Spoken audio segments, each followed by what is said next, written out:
Este documental corresponde a la experiencia vivida por la magíster Vivian López Segura, directora del curso de competencias comunicativas de la UNAD, en el departamento del Cauca. Esta experiencia está basada en el desarrollo de unas prácticas pedagógicas que corresponden al desarrollo del proceso de la tesis de estudiantes de la licenciatura de Humanidades y Lengua Castellana. En este proceso humanístico se evidenciaron muchos sucesos significativos, entre ellos las costumbres, su lengua y sus tradiciones. A continuación, se presentarán sucesos importantes que estas personas desarrollan en su entorno.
El presente documental permite mostrar de manera detallada cómo se han venido realizando las prácticas pedagógicas que la Universidad Iberoamericana establece con los resguardos indígenas. A continuación se presentará una entrevista con la docente magíster Vivian López Segura, encargada de manejar el proyecto, y cómo estas dinámicas sociales y culturales permiten desarrollar actividades en el transcurso de la educación superior.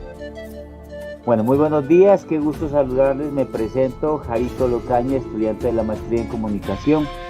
Me encuentro hoy con la docente Vivian Andrea López Segura. Ella es magíster de la Universidad Nacional Abierta y a Distancia y ha tenido una práctica con un grupo de trabajo a nivel de comunidad indígena. Queremos establecer con ella algún contacto, hacerle unas preguntas y ayudarnos en la entrevista. Mi profe Vivian, muy buenos días, qué gusto saludarla. Muy buenos días, profe Jarito, muchísimas gracias por la invitación. Bueno, muchísimas gracias. Quería hacerte unas preguntas, a ver si nos pudieras poner en contexto. ¿De qué comunidad estamos hablando? ¿Cuándo hiciste esta práctica? ¿Podrías contarnos algo sencillo? Claro, mi profe. El contexto es en el Cauca. Son estudiantes de una licenciatura en Humanidades y Lengua Castellana, y estos estudiantes pertenecen al grupo Embelma allá en Cauca, en el resguardo indígena. En ese ejercicio, por ser resguardo indígena, pues son muy celosos para el ejercicio de interactuar con las comunidades. Entonces simplemente trabajábamos de manera virtual porque también pues la universidad estaba enfocada en ese contexto. Muy bien. Dime una cosa, ¿cómo fue el trabajo de campo que se realizó con ellos? O sea, en contexto, ¿cómo se realizó el trabajo?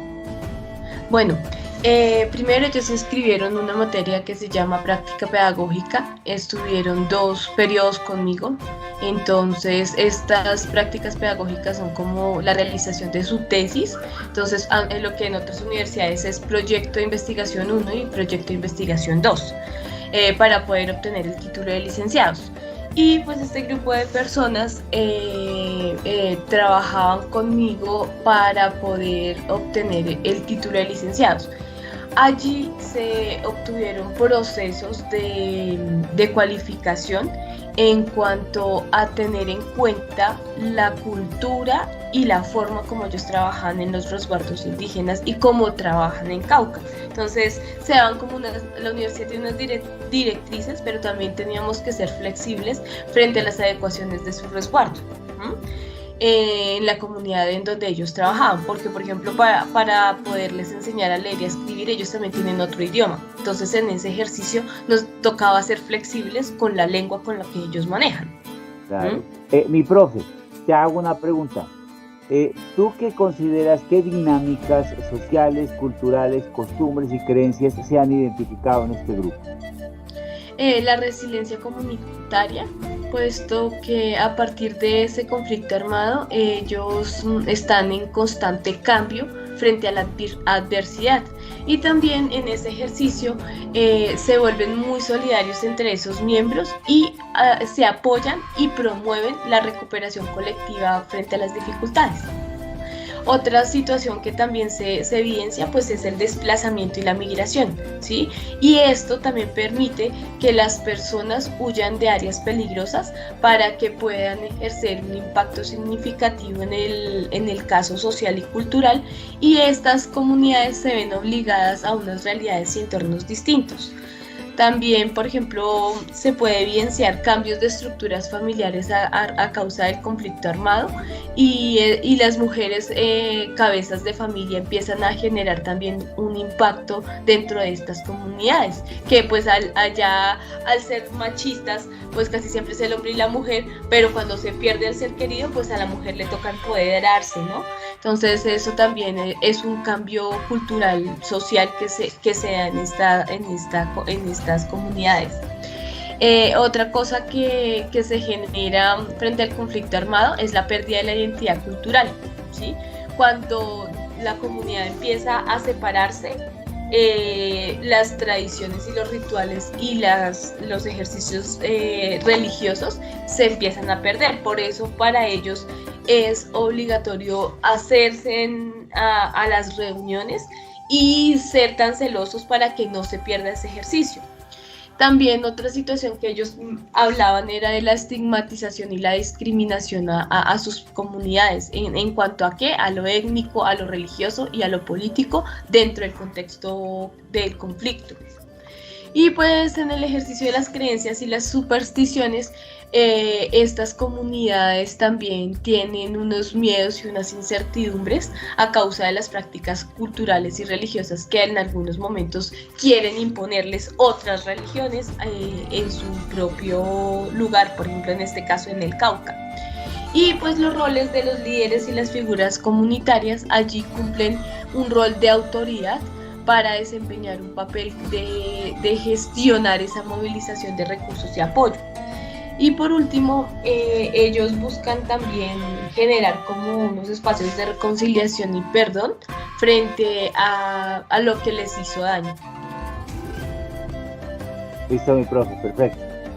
¿Cómo consideras tú que sea la cooperación que se hace con estas comunidades? Pues son totalmente apartadas. Las comunidades, ellos trabajan en equipo, de hecho ellos tienen unas jerarquizaciones, ¿sí? Y dentro de esas jerarquizaciones van construyendo los proyectos. Por ejemplo, en el caso de los estudiantes que tuve a mi cargo, eran 4 proyectos y esos 4 proyectos estaban enfocados a trabajar por la educación del resguardo. Entonces podían trabajar esa capacitación y esa asistencia pues de una manera psicosocial agradable. O sea que ellos son una comunidad cerrada y difícilmente uno puede permear eso. Sí. Ya. Sí, Y claro. bueno, y uno desde afuera, ¿cómo logra integrarse con esa comunidad? O totalmente imposible integrarse a la comunidad. No, es imposible integrarse en la comunidad porque no soy parte de su comunidad, que es lo que sí me permiten interactuar para esos procesos de aprendizaje, ¿sí? Y me abrieron las puertas de su comunidad, pero por ejemplo no nos permitían tomar fotos, no nos permitían, por ejemplo cuando se hablaba ay, se me olvidó ahorita el nombre de la jerarquía más alta que tienen para poder dar cuentas de esos proyectos que les dieron permiso de ejecutar. Era así pues con cámara, pero no permitían ni hacer grabaciones ni tampoco tomar fotos, porque pues tienen sus atuendos, ¿no? Entonces en ese ejercicio ellos son como muy celosos, esa es la palabra. Y cerrados totalmente. Sí, pero ¿por qué? Porque ellos temen a que les invadan esa cultura y esa lengua que tienen, ¿sí? Y por lo menos ellos sí la quieren mantener, entonces la trabajan de generación en generación en la escuela. Listo. Y por último, ¿tú consideras que esa experiencia, que obviamente pues es enriquecedora para ellos, porque ellos precisamente la están haciendo es para mejorar sus prácticas, sus conocimientos, su investigación? En el caso tuyo, de tu experiencia, o sea, ¿qué ganancias, qué cosas enriqueciste dentro de tu quehacer pedagógico? El acceso a recursos, por ejemplo, pues el ejercicio de propiciar información sobre nuevas tecnologías, ¿sí? Y que ellos las puedan aplicar allá. Eso gané. También gané un trabajo interdisciplinario, ¿sí? Porque ellos con unas necesidades también por ser víctimas de conflicto armado y adicionalmente indígenas, pues permiten también una atención como más integral y afectiva, y también que ellos pudieran pues generar esa visión de proyecto y de enlazarlo para trabajar en conjunto para que les sirva al resto de su comunidad. Listo, mi profe. Pues para mí ha sido un placer, muchísimas gracias por contarnos tu experiencia, por saber un poco más de las prácticas pedagógicas que se pueden llevar, sobre todo en este caso con esta comunidad indígena. Yo te agradezco muchísimo, eres muy amable y que pases buen día. Gracias, profe, muy amable. Buen día. Como lo pudimos observar en la entrevista, uno de los aspectos más significativos que se ha podido rescatar de estas comunidades y de lo que se ha aprendido de ellas es la resiliencia comunitaria, puesto que a partir del conflicto armado, estas comunidades permanecen en un constante cambio, y es a través de estos cambios que se vuelven más solidarios. De acuerdo a este ejercicio, se apoyan de manera desinteresada. Otro de los sucesos que se evidencia es el desplazamiento y la migración, lo que permite que estas comunidades huyan de áreas peligrosas. Se ven obligadas a vivir unas realidades totalmente distintas. Por ejemplo, cambio de sus estructuras familiares. Las mujeres sufren un impacto al interior de estas comunidades, lo que es un cambio cultural y de igual manera un cambio social. De igual manera también se evidencia la pérdida de identidad cultural con relación a las tradiciones y rituales espirituales que se empiezan a perder. Por tanto, se hace necesario, ¿sí?, la permanencia que exista a encuentros para no perder las costumbres y las tradiciones que ellos manejan. Gracias a ustedes por acompañarnos en este documental Resguardo Indígena en Belma, una mirada hacia el rescate de los derechos humanos.